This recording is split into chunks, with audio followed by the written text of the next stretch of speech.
Grade अभ्यास पुस्तिका कक्षा 7 अष्टमः पाठः गुरु गोविंद सिंह। पाठ 8 गुरु गोविंद। बहुविकल्प दूसरा है खालसा दीक्षाया बाह्य चिन्हानि सन्ति। खालसा दीक्षा के बाह्य चिन्ह है पंच। प्रश्न क्रमांक तीसरा है एकमेव भगवतः ज्योति अस्मिन् वाक्ये अव्ययपदम् अस्ति। एक ही भगवत ज्योति है, इस वाक्य में अव्यय है यो। प्रश्न क्रमांक चौथा है शिखा आत्मरक्षणाय धारयन्ति। सिख अपनी रक्षा के लिए क्या धारण करते हैं? खड्गम खड्ग। प्रश्न क्रमांक 5वां है विचित्र नाटकम इति रचना अस्ति। विचित्र नाटक यह रचना है गुरु गोविंद सिंह गुरु गोविंद सिंह जी की। रिक्त स्थानानि पूरी अतिरिक्त स्थानों को भरिए। प्रश्न क्रमांक 6वां है गुरु गोविंद सिंह सिख धर्म से प्रवर्तक। गुरु गोविंद सिंह जी सिख धर्म के प्रवर्तक हैं। प्रश्न क्रमांक 7वां है सिख धर्म से अंतिम गुरु गोविंद सिंह आसीत। सिख धर्म के अंतिम गुरु गुरु गोविंद सिंह थे।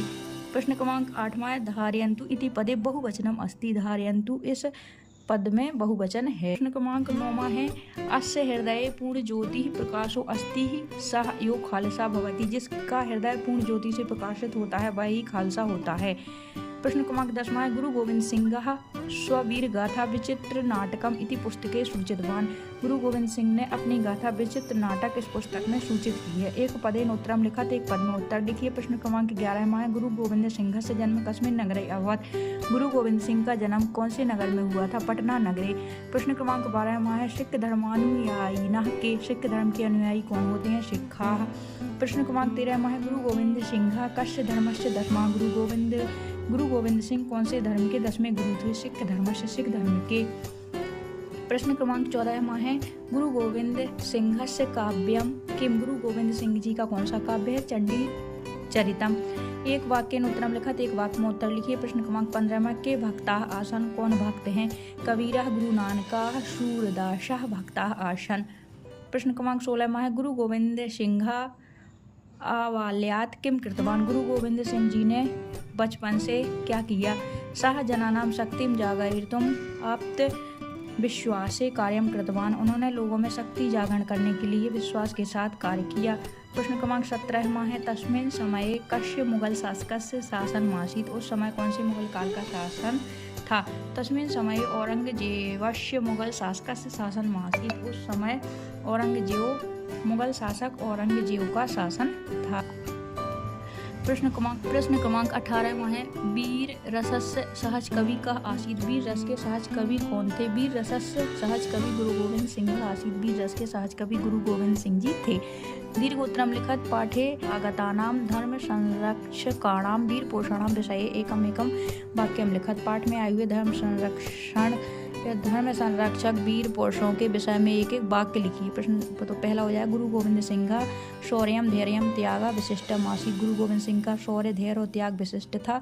दूसरा है गुरु नानक खड्गस्य जयोस्तु इति निदानम कुर्वम बहूनि युद्धानि कृतवान। गुरु नानक ने खड्ग की जय हो या तलवार की जय हो यह निनाद करते हुए बहुत से युद्ध किए।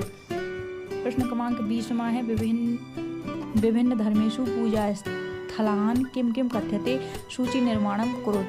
विभिन्न धर्मों के पूजा स्थानों को क्या क्या कहते हैं? सूची निर्माण कीजिए। हिंदू धर्म में मंदिर, ईसाई धर्म में चर्च इत्याख्या, मुस्लिम धर्म में मस्जिद और सिख धर्म में गुरुद्वारा। ये उचित अव्यय पदम चित्वा कथा पूरियत। सही उचित अव्यय पदों को चुनकर कथा को पूरा करना है। पुरा काले निवसन्ति इसमें एकदा वनस्य अंतः नूतन वर्षस्य सभा आसीत् सस्ता कच्छपः शनैः आगच्छन्तु इति उक्त्वा सत्वरं सभा गतवान् स्थूलः गजः मन्दं आगतः मूषकः बिलाद् बहिः आगत्य सभां गतः सर्वे पशुपक्षिणः आगत्य मञ्चस्य परितः उपविष्टाः सभास्थलम् अन्तः वानराः आसन् सिंहः उच्चैः गर्जनं कृत्वा मञ्चस्य उपरि उपविष्टः सिंहः भाषणं दत्त्वा शुभकामनाः दत्तवान् सर्वे मिष्टान्नानि खादितवान् कच्छपः पुरतः विलम्बेन आगतवान् तं दृष्ट्वा सर्वे हसितवन्तः। अंतिम प्रश्न है प्रश्न क्रमांक 22वां सिख धर्म से परिचय लिखत। सिख धर्म का परिचय लिखिए। तो ये लाइनें आप उसमें लिख सकते हैं, कुछ और भी पाठ में आए हुए के अनुसार जोड़ सकते हैं। गुरु नानकः यो सिख धर्मस्य प्रवर्तकः स यो तेषां प्रथमः गुरुः आसीत्। गुरु गोविंद सिंह तु दशमान्तिमश्च गुरुः आसीत्। तस्मिन् समये भारतीय संस्कृते विनाशकस्य क्रूरस्य मुगल शासकः औरंगजेबस्य शासनमासीत्। एतादृशस्थितौ दुष्टशक्ति निग्रहीतुं प्रजासु धर्मजागरणं कृतवान्। सामान्यजनानां विचारेषु परिवर्तनमानीतवान् आत्मविश्वासं च जनयितुं प्रोत्साहं दत्तवान् देशहिताय आत्मरक्षणाय च खड्गं धारयन्तु इति आदिष्टवान्।